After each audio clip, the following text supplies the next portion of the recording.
नमस्कार। यहाँ पे जो हम प्लांट पे आए हुए हैं इनकम करने के लिए आए। सबका मेन लक्ष्य वही है, रोजगार करना है। अगर हम सही रहेंगे, तंदुरुस्त रहेंगे तो काफ़ी लंबे टाइम तक यहाँ पे काम कर पाएंगे और हमारा जो भी सपना है, काफ़ी सारा सपना हम पूरा कर सकते हैं। अगर हम इंजर्ड हो जाएंगे या कुछ हमारा इंसिडेंट हो जाएगा, एक्सीडेंट हो जाएगा, तो हम लंबे टाइम तक काम नहीं कर पाएंगे और बेड रेस्ट लेंगे, है ना।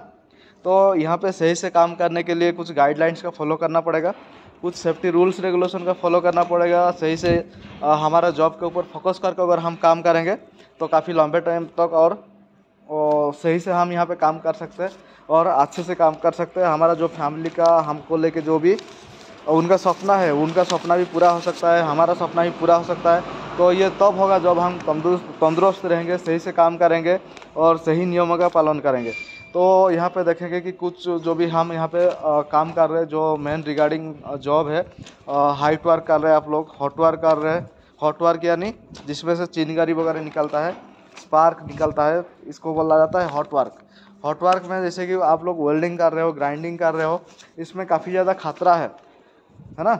हज़ार से खतरा है, उन खतरों को जानेंगे और उस खतरों से कैसे बचेंगे और उसका बचाव की तरीका के बारे में भी हम डिस्कशन करेंगे। तो पहले देखेंगे कि वेल्डिंग वर्क में कौन सा खतरा है। पहले तो है फायर एंड एक्सप्लोजन। वहाँ पे आग लगने का काफ़ी ज़्यादा चांसेस रहता है जहाँ पे भी हॉट वर्क चलता है, जैसे कि वेल्डिंग हो गया, ग्राइंडिंग हो गया, गैस कटिंग हो गया।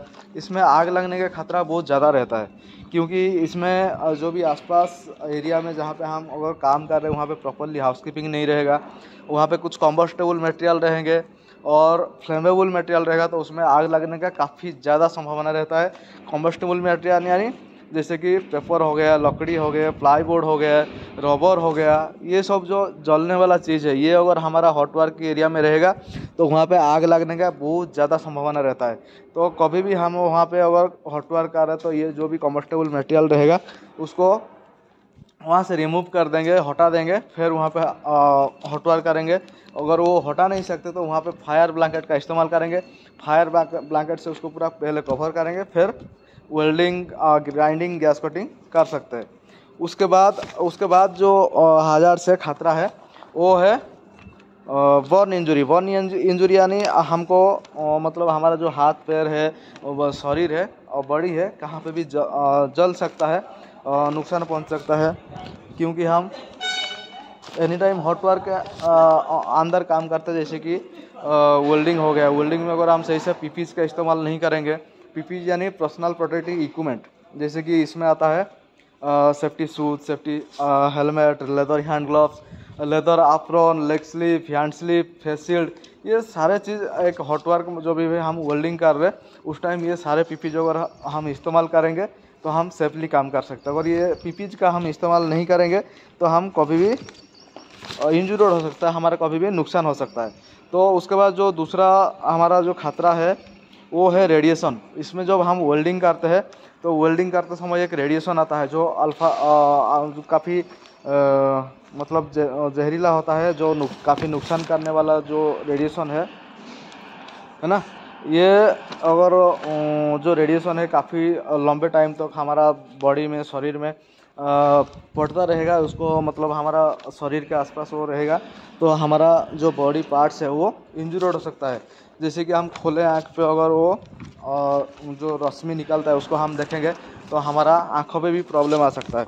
तो कभी भी हम काम कर रहे हैं, मतलब वेल्डिंग वगैरह जो कर रहे हैं, उसमें फेस शील्ड का इस्तेमाल करेंगे ताकि जो ये रेज वगैरह निकलता है, रेडिएशन निकलता है, उससे हम बच सकते हैं।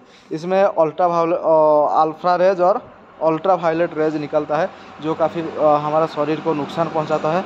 तो इसे बचने के लिए फेस शील्ड का इस्तेमाल करेंगे और पीपीज का इस्तेमाल करेंगे। उसके बाद फ्लाइंग पार्टिकल्स, जब भी हम वहाँ पे काम कर रहे हैं तो कुछ उसका जो स्पेटर है, जहाँ पे वेल्डिंग मार रहे हैं वेल्डिंग का स्पेटर हो, या जब हम ग्राइंडिंग कर रहे हैं ग्राइंडिंग का स्पेटर हो, वो आके हमारा बॉडी पार्ट्स को नुकसान पहुंचा सकता है, हमको इंजरी कर सकता है। तो उसके लिए प्रॉपरली जो पीपीज है उसको इस्तेमाल करेंगे, पीपीज का इस्तेमाल करेंगे तो ये जो भी नुकसान है फ्लाइंग पार्टिकल्स वगैरह उससे हम बच सकते हैं।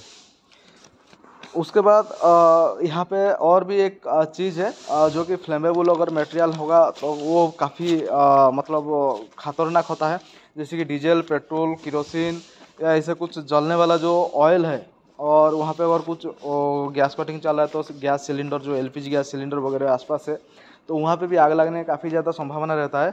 तो पहले ये इंश्योर कर लेना है कि वो एरिया सेफ़ है कि नहीं है। अगर नहीं है तो उसको पहले जो भी हाजार्ड्स क्रिएट करने वाला जो चीज़ है, फ्लेमेबल मटेरियल हो चाहे कॉम्बस्टिबल मटेरियल हो, उसको पहले वहाँ से रिमूव करेंगे, प्रॉपरली रिमूव करेंगे, फिर हॉट वर्क चालू करेंगे। उसके बाद वहाँ पे और एक चीज़ खतरा पैदा कर सकता है, जैसे कि पावर केबल मैनेजमेंट। अगर हम जो वेल्डिंग कर रहे हैं या ग्राइंडिंग कर रहे हैं उसमें जो इलेक्ट्रिकल केबल का इस्तेमाल होता है, अगर हम सही से मैनेजमेंट नहीं करेंगे तो उसमें हमारा पैर फंस सकता है और हम उसमें गिर सकते हैं। तो कभी भी कहाँ पे भी वेल्डिंग चल रहा है तो इलेक्ट्रिकल जो केबल इस्तेमाल हो रहा है उसको सही से इस्तेमाल करेंगे और सही मैनेजमेंट करेंगे ताकि हमको कुछ नुकसान ना पहुंचे, हम सही से काम कर सकते हैं, हम बिना नुकसान किए हुए यहाँ पे काफ़ी लंबे टाइम तक काम कर सकते हैं। उसके बाद और एक जो चीज़ है हजार्ड्स है, ये है आर्गोनॉमिक हजार्ड्स। आर्गोनॉमिक हजार्ड्स यानी हम अगर काफ़ी एक ही पोजीशन में काफ़ी लंबे टाइम तक एक ही जगह में काम करेंगे तो हमारा जो मस्कुलर है मांसपेशियाँ है, जैसे कि हाथ का मांसपेशियाँ हो या पैर का हो या कमर हो, ये एक ही पोजीशन में काफ़ी लंबे टाइम तक अगर काम करेंगे तो उसमें दर्द आ सकता है, पेन हो सकता है। तो ये भी एक हजार्ड से खतरा है। उसके बाद इसमें और जो एक खतरा है इलेक्ट्रोशन, इलेक्ट्रिकल शॉक लगने का काफ़ी ज़्यादा चांसेस रहता है अगर हम यहाँ पे प्रॉपरली तरीक़ा से इलेक्ट्रिकल जो कनेक्शन है वो इस्तेमाल नहीं करेंगे, ईएलसीबी का मेंटेन नहीं करेंगे, एमसीसीबी आरसीसीबी का इस्तेमाल नहीं करेंगे तो यहाँ पे इलेक्ट्रिक शॉक लगने का काफ़ी ज़्यादा चांसेस रहता है। इलेक्ट्रिक जो सेफ्टी डिवाइस है जैसे कि ईएलसीबी, आरसीसीबी, एमसीसीबी, ये मतलब यहाँ पे इस्तेमाल करना काफ़ी मतलब मैंडेटरी है, क्योंकि यहाँ पे काफ़ी हाई वोल्टेज का जो करंट सप्लाई प्रोवाइड किया जाता है।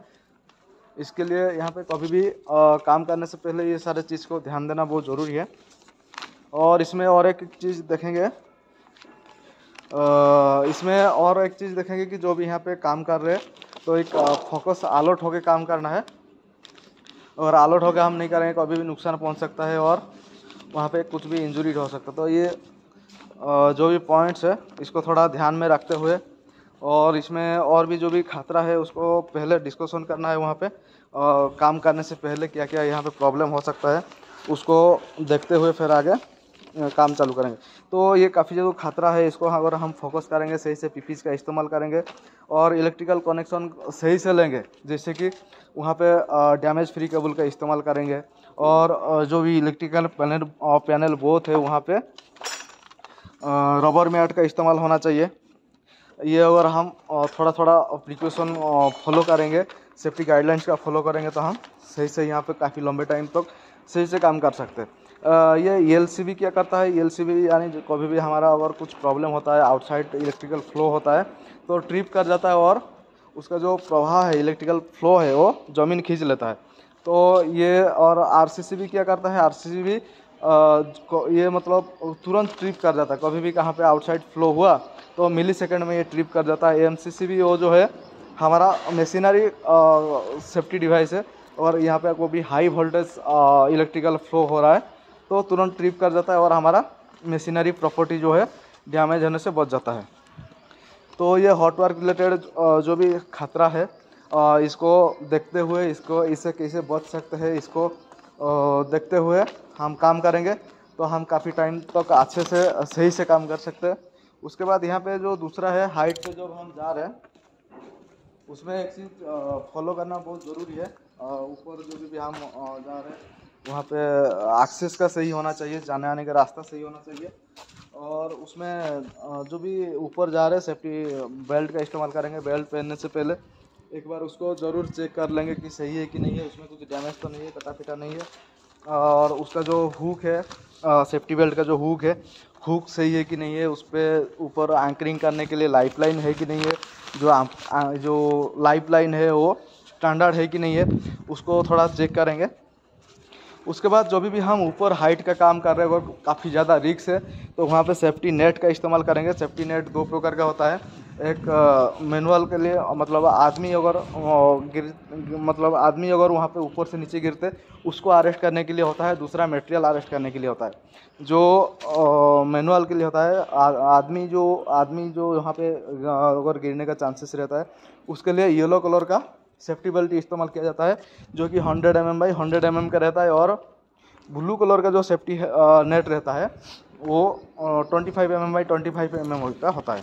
और ये काफ़ी जो भी वहाँ पे हाइट पे अगर काम चल रहा है, जो टूल्स वगैरह है वो खोला एरिया में या साइड पे ना रखेंगे, वहाँ पे प्रॉपरली तरीक़े से प्लेटफॉर्म होना चाहिए ऊपर, और उसमें mid rail, top rail, toe guard ये सब होना चाहिए और एक सही प्रोसीजर में होना चाहिए।